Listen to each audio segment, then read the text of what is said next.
Assalamualaikum warahmatullahi wabarakatuh.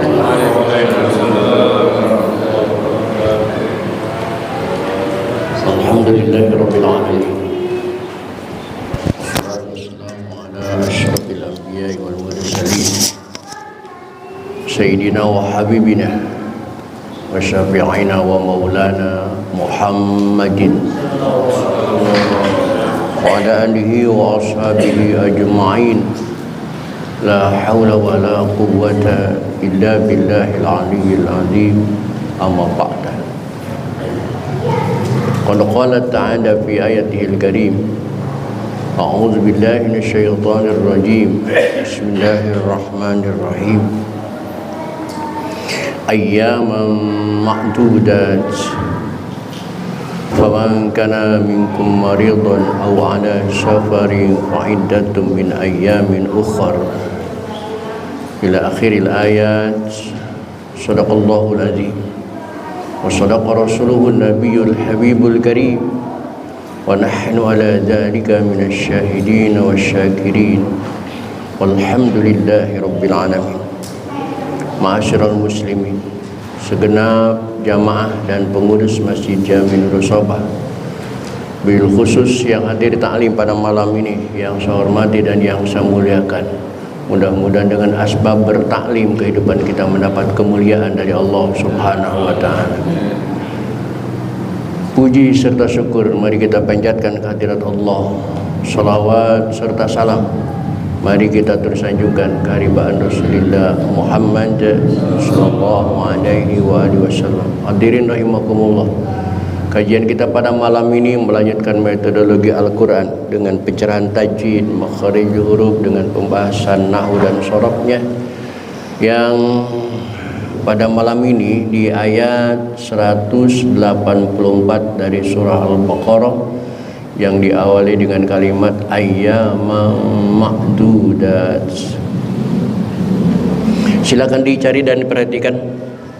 Dan kita buka saja taklim ini dengan sama-sama membaca Ummul Quran surah Fatihah, berharap kepada Allah Subhanahu wa taala semoga dengan asbab membaca Fatihah Allah berkenan mengampuni dosa dan kesalahan yang pernah kita lakukan. Amin. Terutama untuk kedua orang tua kita, keluarga kita, saudara-saudara kita muslimin wa muslimat yang sebagian besar mereka sudah ada di alam barzakh. Semoga diampuni semua dosa dan kesalahannya oleh Allah dan terima amal ibadahnya oleh Allah Subhanahu wa taala. Dan untuk kita yang masih hidup dengan niat akan selalu hadir di majlis ta'lim, mudah-mudahan Allah berikan kita panjang umur, disertai dengan sehat walafiat, dihiasi dengan rizki yang jembar, hasil semua maksud dan hajat kita, terutama pada bulan belakangan ini. Mari kita Al-Fatihah mohonkan kepada Allah Subhanahu wa taala barakahnya untuk saudara-saudara kita di Palestina yang sedang mempertahankan kehidupan dari serangan genosida. Mudah-mudahan berikan mereka kesabaran, ketabahan dan kemenangan oleh Allah Subhanahu wa taala. Bisyafati Rasulillah wa bi barakati mu'allif hadzal kitab wa bi sirril Fatihah. A'udzu billahi minasyaitonir rajim. Bismillahirrahmanirrahim. Alhamdulillahi rabbil alamin. Ar-rahmanir rahim. Maliki yaumiddin. Iyyaka na'budu wa iyyaka nasta'in. Ihdinas siratal mustaqim.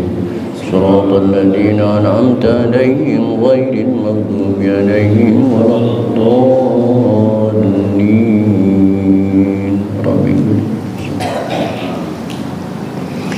Silakan perhatikan Al-Baqarah 184. A'udzu billahi minasy syaithanir rajim.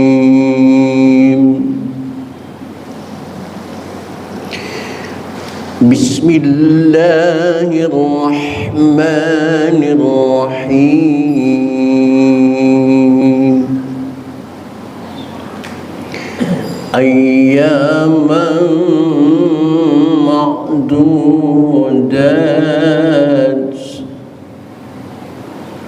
Faman kana minkum maridan أو على سفر فعدة من أيام أخر. Yang perlu diperhatikan dalam bacaan tadi diantaranya adalah ayyaman, ada tanwin ketemu huruf mim, umi idgham ma'al gunnah, ma'dudat, tak hamas kena dari tak taknis, faman nun mati ketemu kaf ikhfa ab'ad, suaranya jauh, faman kana minkum maridan aw ala safarin tanwin ketemu fa ikhfa, namun ikhfa awsat, safarin fa'iddatun min ayyamin ukhar, min ukhar tanwin ketemu hamzah idhar halqi. وعلى الذين يطيقونه فدية tanwin ketemu ta ikhfa aqra, fidyatun ta'amu miskin, faman tatawwa'a khairan fahuwa khairul lahu wa an tasumu khairul lakum in kuntum ta'lamun.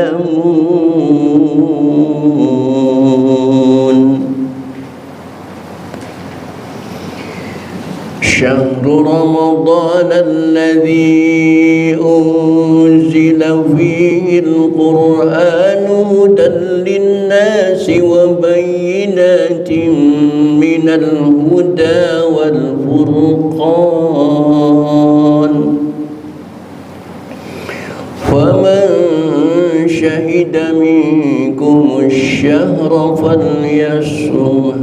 falyasumhu, dihapus u-nya, falyasum, wa man kana maridan aw ala safarin fa'iddatun min ayyamin ukhar,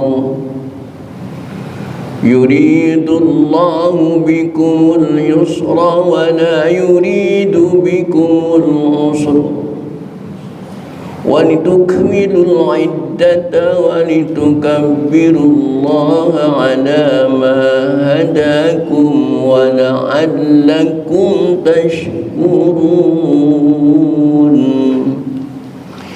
Di Al-Quran yang Bapak pegang kalimat wala yuridu bikumul usra ada tanda waqaf enggak?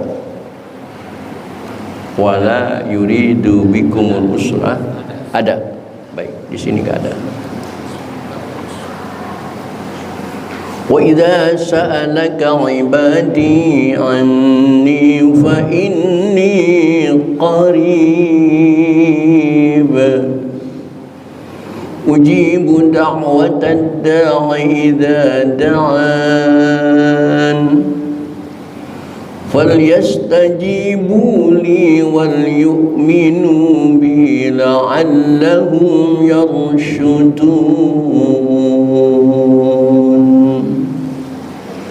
Baik hadirin, itulah ayat-ayat yang akan kita pelajari pada malam ini. Kayaknya ini ayat udah familiar di hati kita, maka langsung saja kita baca bersama-sama. Yuk. A'udzu billahi minasy syaithanir rajim.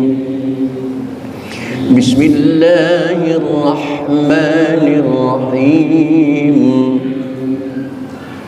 Ayyaman ma'dudat. Faman kana minkum maridan aw ala safarin فعدة من أيام أخر وعلى الذين يطيقونه فدية طعام مسكين فمن تطوع خيرا فهو خير له wa an tasumu khairul lakum in kuntum ta'lamun. Syahrul Ramadan alladzi unzila fihi al-Qur'anu hudan lin-nasi wa bayyinatin minal huda wal furqan. Faman syahida minkum asy-syahra falyasum wa man kana maridan aw ala safarin fa iddatun min ayyamin ukhra. Yuridullahu bikumul yusra wa la yuridu bikumul usra ولتكملوا العدة ولتكبروا الله على ما هداكم ولعلكم تشكرون. وإذا سألك عبادي عني فإني قريب أجيب دعوة الداع إذا دعان فليستجيبوا لي وليؤمنوا بي لعلهم يرشدون. Ulangi. Bismillahirrahmanirrahim.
Sadaqallahul azim.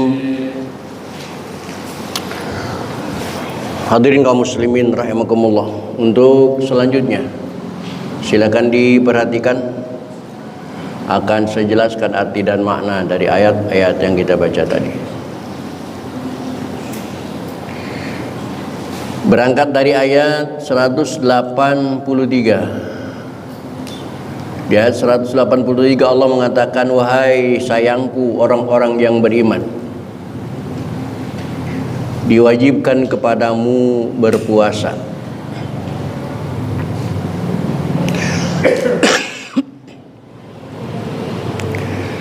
Kata diwajibkan ini sebenarnya kata-kata ulama, Pak. Firman Allah tidak furido, Wajib itu fardu, mestinya furiḍah. Tetapi ini cuman kutiba. Diambil dari fi'il madi, maklumnya kataba, catatan. Kutiba telah dicatat bagimu, alaikumusiyam, berpuasa. Catatan belum tentu menjadi kewajiban. Tapi jangan gagal paham nih ya. Kita lagi ngaji, lagi bongkar kalimat. Jangan saya membahas ini di salah satu masjid dikatakan, wah itu pendangkalan akidah kan. Bukan pendangkalan akidah, pemahaman.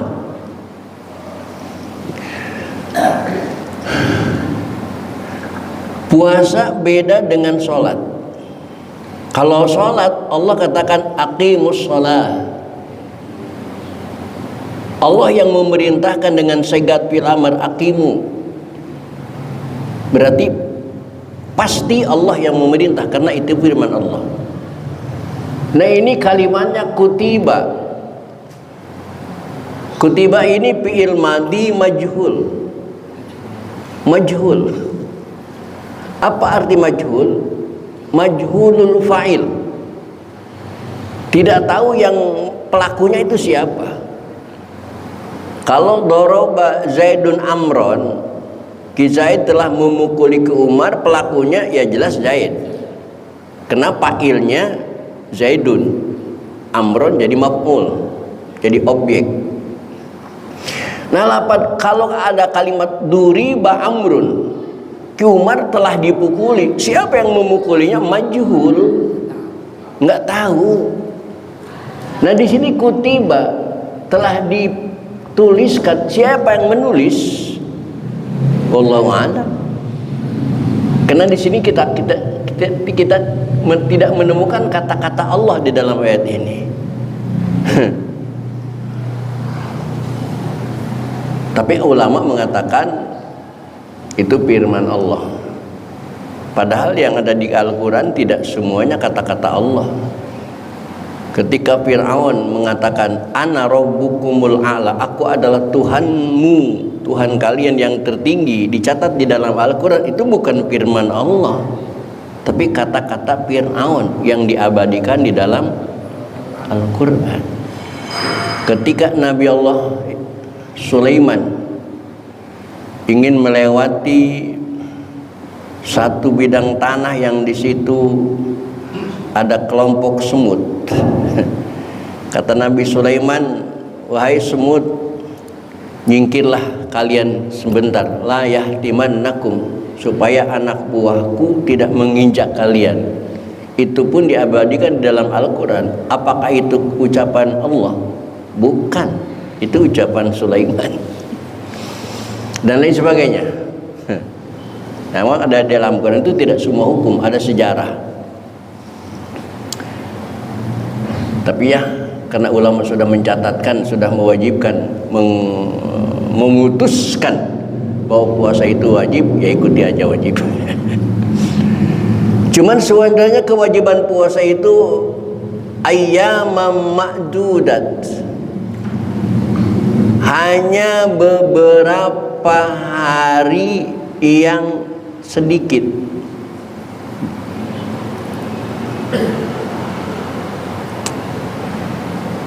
Maka di dalam tafsir dikatakan ayyam ma'dudat itu ayat qalaila ay muaqqatati bi adadi ma'lumin wa hiya Ramadan kama saati wa qallallahu tashilan alal mukallafin. Kewajiban berpuasa bagi kita manusia sebenarnya hanya di sebagian kecil dari usia kita.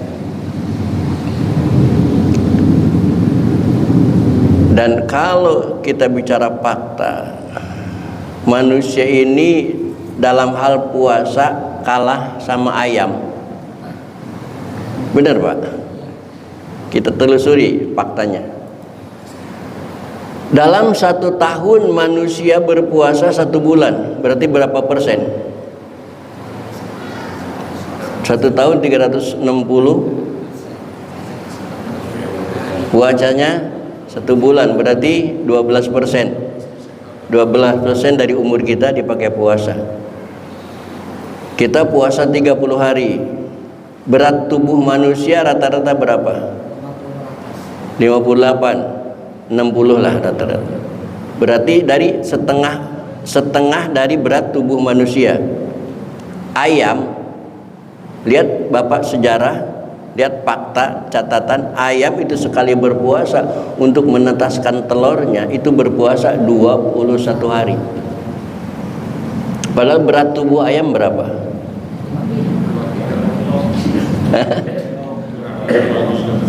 Katakanlah rata-rata 3 kilo. Dia berpuasa 21 hari. Berarti berapa kali lipat tubuhnya? 7 kali lipat tubuh ayam. Manusia berapa kali lipat tadi? Setengah. Astaga. Makanya wajar faktanya kalau ayam berpuasa menetaskan telurnya, telur yang 7 menetas semua tuh. Karena puasanya 7 kali lipat dari berat tubuhnya. Manusia wajar puasa diulang-ulang setiap tahun, tapi telurnya nggak netes-netes, rencananya nggak tercapai-capai. Kenapa? Karena puasanya kurang. Mestinya kalau manusia berpuasa pengen seperti ayam, berarti 7 kali lipat berat tubuh. 60 kali 7 berapa? 42. Mestinya 420 manusia itu puasanya. 420 hari dalam 1 tahun itu baru seimbang sama ayam, itu baru setara sama ayam itu, belum lebih hebat dari ayam itu, baru setara aja itu.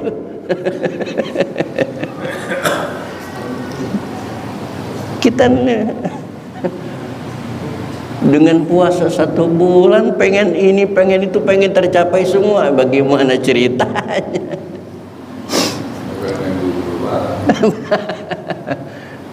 Nah, ini pun saya bicara yang puasanya benar-benar puasa ya 1 bulan ya. Itu masih ditimbang sama ayam itu jomplang banget tuh. Ya bagaimana puasanya yang kalau puasa gendang gitu. Awalnya puasa tengah bolong, puasa lagi. Ini yang paling ribut mikirin lebaran ini. Lebaran ribut dipikirin puasa, kagak mikirin lebaran. Allah mengatakan ayat qalaila, sebenarnya sedikit banget manusia itu berpuasanya. Dan di samping sedikit juga ya Allah Bapak ya, karena Allah Rahman kepada manusia itu. Setelah jumlahnya sedikit, faman kana minkum maridhan, maka siapa di antara kita yang sakit, au ala safarin, atau sedang dalam perjalanan, maka diperbolehkan berbuka puasa. Nah, udah jumlahnya sedikit, ada diskon lagi, fa'aftar, silakan berbuka puasa, cuman fa'iddatum min ayyamin ukhar, dihitung berapa hari berbuka puasa, lalu nanti diqadha min ayyamin ukhar, di hari-hari berikutnya. Itu kemurahan Allah. Bahkan di dalam kitab fikih, bagi seseorang yang sakit teramat parah, kalau dia dipaksakan puasa sampai timbul keyakinan akan mati, maka wajib berbuka. Bahkan kalau dia sudah berkeyakinan begitu, tetap mempertahankan puasanya sampai sakit, sampai mati, maka matinya dalam keadaan dosa. Maka jangan gagal paham. Sementara saya pernah dengar jamaah berbicara dengan temannya, gua punya teman yang satu ini hebat, mati kemarin syahid. Kenapa? Puasa. Padahal gua suruh buka dia, cuman karena ketaatan ibadahnya sampai sakit aja puasa, sampai mati puasa. Bukan sahid itu sangit, Pak. Karena Allah mewajibkan puasa, mewajibkan buka bagi orang yang sudah tidak mampu. Ketika dipertahankan berarti melanggar undang-undang Allah Subhanahu wa taala.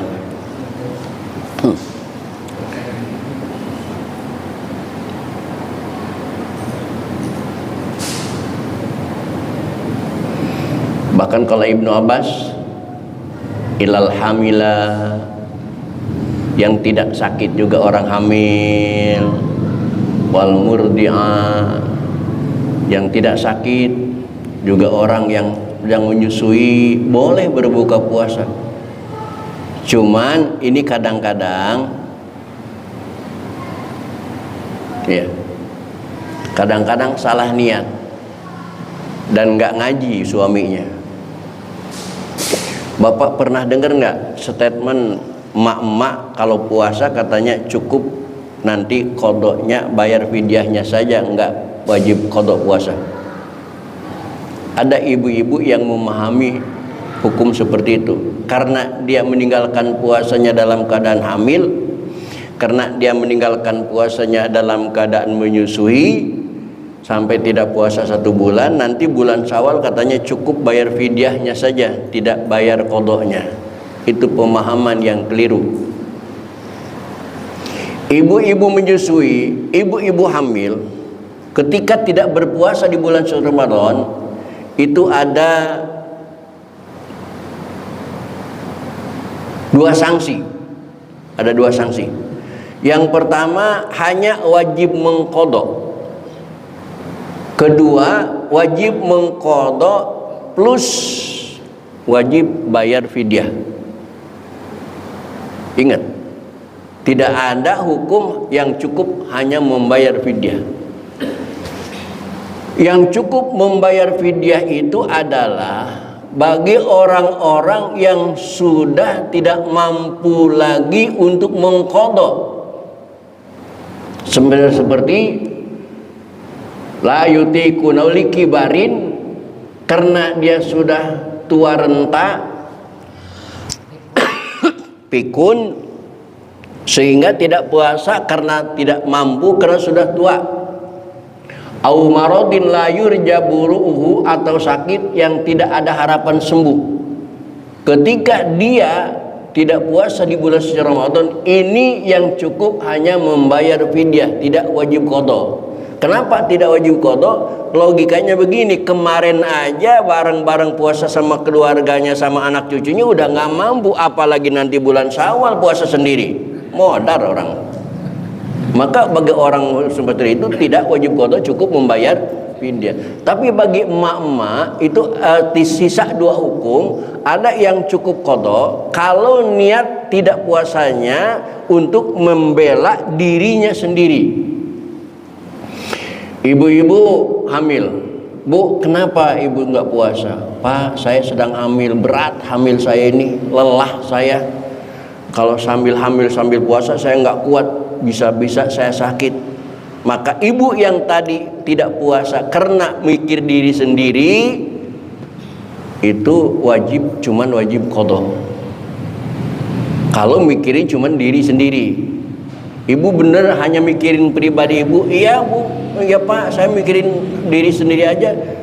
Janinnya nggak ibu pikirin? Enggak, soal janin mah gampang, keguguran gampang, tinggal bikin lagi aja. Umpamanya. Maka ibu-ibu yang semacam itu cukup wajib qada. Tapi ibu-ibu yang berbuka puasa karena anaknya, ini kebanyakan kan ini, khawatir terhadap janinnya. Kenapa ibu nggak puasa? Kan bapak lihat saya sedang hamil. Emang hamil kenapa? Pak, kalau saya puasa nanti janin saya sakit, nanti keguguran, nanti mati janin saya. Kalau ibu, wah saya mah kuat, cuman ini janin sekecil, kasihan. Nah, kalau ibu-ibu berbuka puasa niatnya karena membela janinnya, maka nanti bulan Syawal sanksinya menjadi 2. Yang pertama wajib qada karena dia tidak puasa, yang kedua wajib membayar fidyah karena tidak puasanya membela orang lain. Kenapa saya katakan membela orang lain? Karena hukum. Kenapa hukum mengatakan orang lain? Karena anak itu tidak semuanya jadi sanak. Betul? Tidak semua anak sudah dewasanya jadi sanak. Tapi banyak anak yang sudah dewasanya jadi kuntilanak. Berapa banyak orang tua yang dipenjara sama anaknya. Berapa banyak orang tua yang dibunuh sama anaknya, karuan cuman disakiti sama anaknya. Maka sebenarnya anak itu apa ya? Kata Allah mengandung dalam Quran, wa'lamu annama amwalukum wa auladukum fitnah. Jangankan anak kita sebagai hamba biasa, anaknya Nabi Nuh memusuhi Nabi Nuh. Hati-hati dengan anak. Faman tatawwa'a khairan, maka siapa yang berbuat baik untuk kebaikan, wa antasumu khairul lakum, dan dia harus berpuasa bagi dia baik, in kuntum ta'lamun, kalau dia tahu. Tapi dalam perjalanan pun kalau kita mampu berpuasa semacam perjalanan di era-era sekarang ini, di era digitalisasi ya, bukan hilirisasi di digital ya, digitalisasi. Nggak ada kamus sedunia hilirisasi di digital, nggak ada. Ada juga digitalisasi. Karena era sekarang sudah serba enak. Jangankan perjalanan Surabaya, perjalanan Mekah 8 jam di pesawat nyaman, AC dan sebagainya. Kalau kita mampu mempertahankan puasa, kata Allah, wa antasumu khairul lakum. Kalau puasa mempertahankan itu lebih baik bagi kalian. Karena bulan Syawal belum tentu kita sempat qada. Kan bulan Syawal mau qada tanggung melulu. Hari pertama nggak boleh, haram. Tanggal 2 mau puasa banyak tamu. Betul? Tanggal 3 masih ada kuehnya. Makanan masih banyak. Tanggal 4 masih ada dagingnya juga. Susah. Kalau yang belum biasa, maka kalau memang mampu sebaiknya pertahankan puasa. Saya mencoba mempraktekkan ayat ini, cuman kejebak, saya hitung-hitungan saya keliru. 98, 99 saya berangkat umroh ke Mekah bulan Ramadan. Berangkat dari Bandara Suta, Soekarno-Hatta jam 4 sore. Saya bilang asik nih buka di kapal nih, buka di pesawat nih. 2 jam lagi buka. Tank terbang, jam 6 saya panggil pramugari, Mbak sini Mbak, ada apa Pak? Tolong siapin buka buat saya. Iya Pak, tapi masih lama. Kok masih lama? Ini udah jam 6. Dia bilang, jam Bapak kan jam Jakarta, kita sudah bukan Jakarta lagi. Astagfirullah, saya sadar. Coba lihat matahari di jendela. Saya lihat matahari dari jendela pesawat, ya memang masih tinggi. Karena matahari kan, pesawat ngejar matahari, nggak maghrib. Sampai ke Dubai belum juga maghrib. Karena pesawat ngejar matahari, ya nggak turun-turun, matahari kejar terus. Tahun itu saya ngalamin puasa buka jam 10 malam. Jam 10 Jakarta, di sono di Dubai baru maghrib.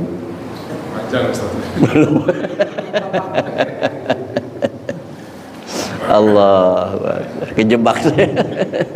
Kalau tahu begitu buka aja di pesawat, enak tadi makan minum, tinggal qada. In kuntum ta'lamun. Syahrul Ramadan, bulan Ramadan adalah bulan yang mulia. Alladzi unzila fihil Qur'an. Karena di bulan Ramadan lah diturunkannya kitab suci Al-Quran. Jodohnya Al-Quran dengan Ramadan. Kenapa Allah menurunkan Quran di bulan Ramadan? Karena itu jodohnya.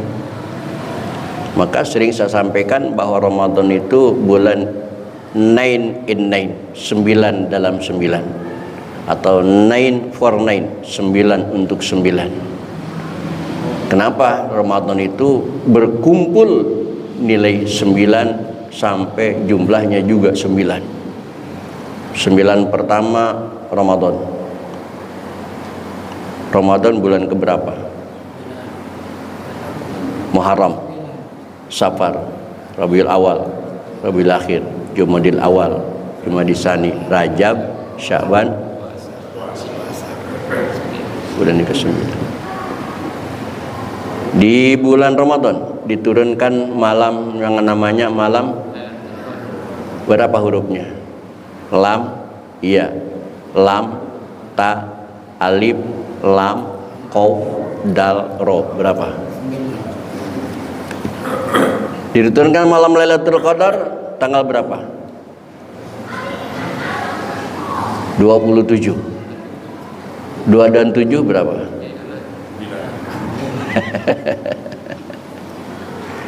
Dan masih banyak yang lain. Masih banyak yang lain. Maka disebut Ramadan itu 9 in 9 atau 9 for 9. 9 dalam 9 atau 9 untuk 9.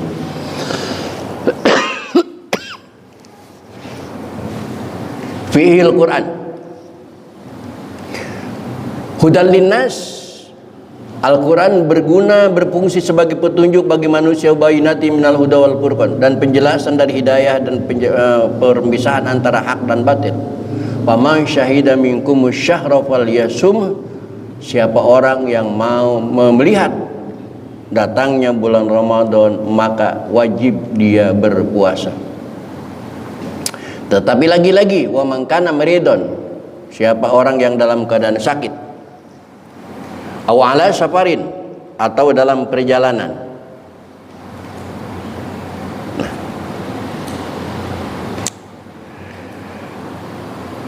kalimat aw ala safarin atau dalam perjalanan ini oleh ulama di pemahaman berbeda. Imam Syafi'i memahami aw ala safarin atau dalam perjalanan yang membolehkan orang qashar salat, sebagaimana yang dicontohkan oleh Rasulullah sallallahu alaihi wasallam dalam perjalanan Rasul pulang dari Madinah menuju ke Mekah, kurang lebih 500 km.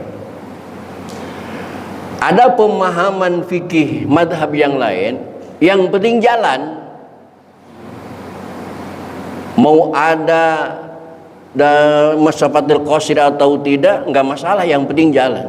Maka Bapak nanti mau Ramadan jangan bimbang kalau ada pencerahan di TV mengatakan kalaupun kita dari Muara Baru ke Tanah Abang sudah diperbolehkan berbuka puasa karena kita sedang dalam perjalanan. Itu memang benar, tapi madhabnya bukan madhab Syafi'i.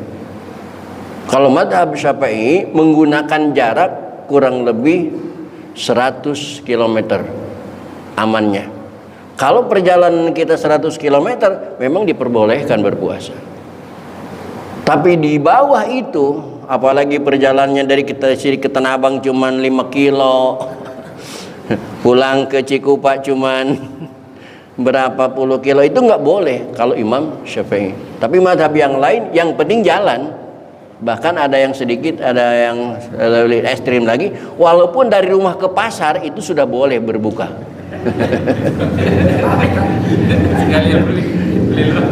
Ketua masjid mau ke pasar boleh buka. Yang penting jalan aja. Dari rumah ke masjid, yang penting jalan. Udah ke pasar selangkah naik motor lagi.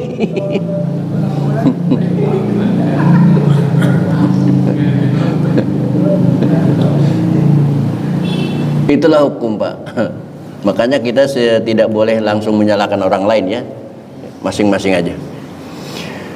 Kenapa Allah berikan kesempatan kepada manusia yang sakit dalam perjalanan tidak berpuasa? Yuridu bikumul yusra. Allah menghendaki kemudahan bagi kita. Subhanallah. Wala yuridu bikumul usr, dan Allah tidak menghendaki kesulitan bagi manusia. Begitu rahmannya Allah, subhanallah. Maka tidak cuma puasa, bahkan pasal sholat juga. Aturan sholat di rumah pribadi dan dalam perjalanan kan berbeda. Kalau di rumah sholat zuhur harus 4 rakaat. Di jalan boleh nggak 2? Boleh. Di rumah kita zuhur harus sholat, asar harus sholat, maghrib harus sholat, isya harus sholat. Di perjalanan nggak asar, nggak isya, nggak apa-apa. Yang penting zuhur dan maghrib, karena bisa dijama. Dalam perjalanan sholat boleh dijama. Dalam perjalanan sholat boleh dikosor. Cuman makan jangan sekali-kali jama dan kosor. Itu urusannya lain.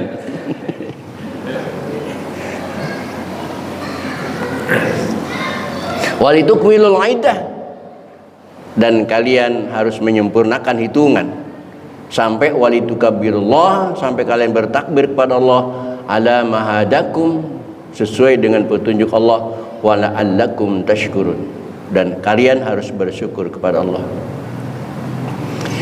Nah, Bapak perhatikan janji Allah untuk orang yang berpuasa dengan memberikan harapan kepada kita di ayat 183. Lihat, Allah mengatakan janji Allah la'allakum. Kemudian di ayat 185 Allah menjanjikan la'allakum. Di ayat 186 Allah menjanjikan la'allahum. Bahkan di ayat 187 Bapak lihat, Allah masih menjanjikan la'allahum. Apa itu la'alla? La'alla itu menurut nahwu huruf litaraji, harapan. Apa artinya? Harapan demi harapan akan tercapai kalau kalian mau berpuasa.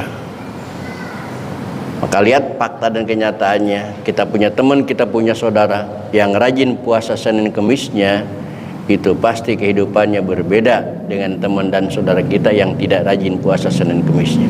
Itu janji Allah dengan kalimat la'ala.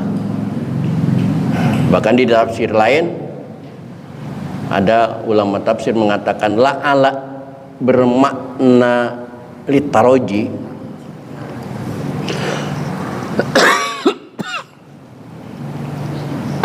itu kalau bukan Allah yang berkata.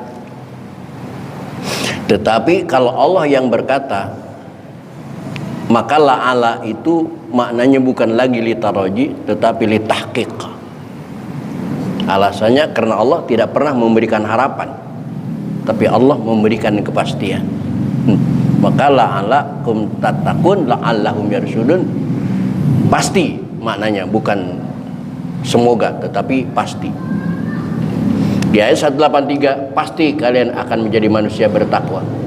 185 pasti kalian akan menjadi manusia yang bersyukur. Syukur itu identik dengan miskin apa dengan kaya raya? Ini janji Allah loh. La'allahum yarsudun, pasti kalian menjadi orang pintar. Syaratnya satu, berpuasa. Maka di pesantren mau ijazah apapun kita ke kiai kita, mau apapun kita ke kiai kita, syaratnya pasti harus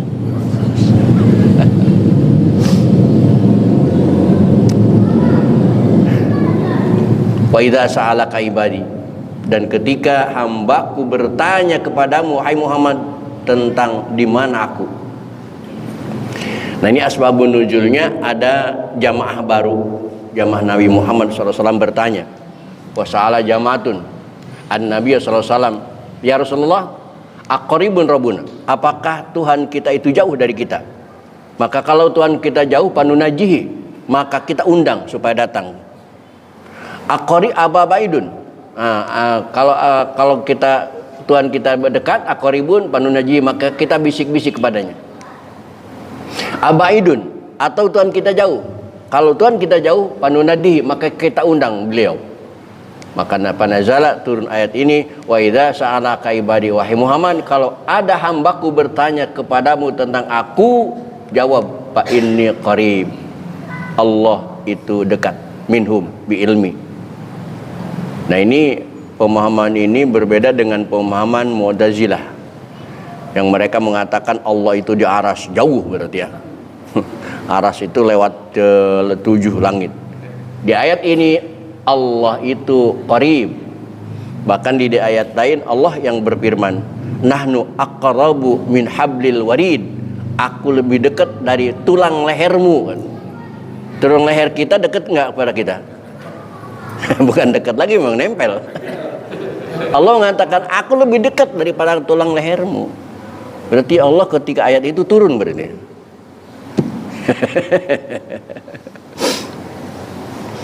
Fakhbirhum bidzalik, sampaikan Muhammad kabar ini kepada mereka. Ujibu da'wata da'i dadaan, aku standby mengijabah doa mereka.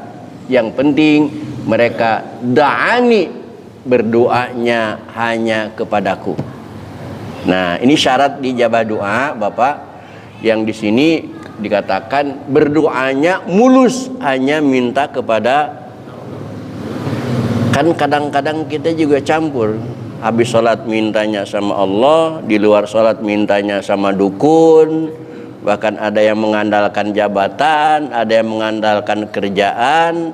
Maka santri di Muara Baru yang belum tenar ada mengatakan teman-temannya dia, santri-santri dari kampung itu datang ke Jakarta nyupang. Ada dia di Muara Baru ini, orang bisa ngaji tapi nggak mau muncul, tapi mengatakan orang teman-teman dia nyupang katanya. Kalau itu berarti campur-campur doanya. Minta pada Allah juga iya, minta kepada dukun juga iya, mengandalkan jabatan juga iya, mengandalkan ini juga iya. Berarti Allah nggak tanggung jawab. Kalau minta kepada Allah, bi'inalati masalah, bahkan Allah akan memberikan apapun yang dia minta. Yang kedua, fal yastajibuli, maka ijabah dulu perintahku. Kan rumus doa itu begitu. Iya kana budu baru wa iya kanas, nyembah dulu, ibadah dulu baru minta. Kalau kita kan banyak mintanya daripada ibadahnya.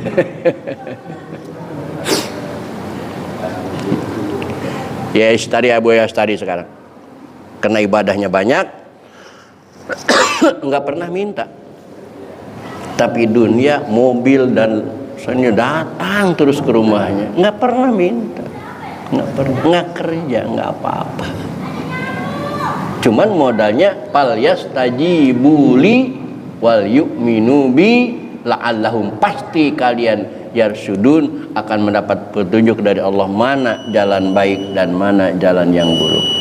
Pas banget ini. Baik hadirin, itulah suguhan ta'lim pada kesempatan malam ini. Kurang lebih mohon dimaafkan, billahi taufiq wal hidayah wal minkum. Wassalamualaikum warahmatullahi wabarakatuh.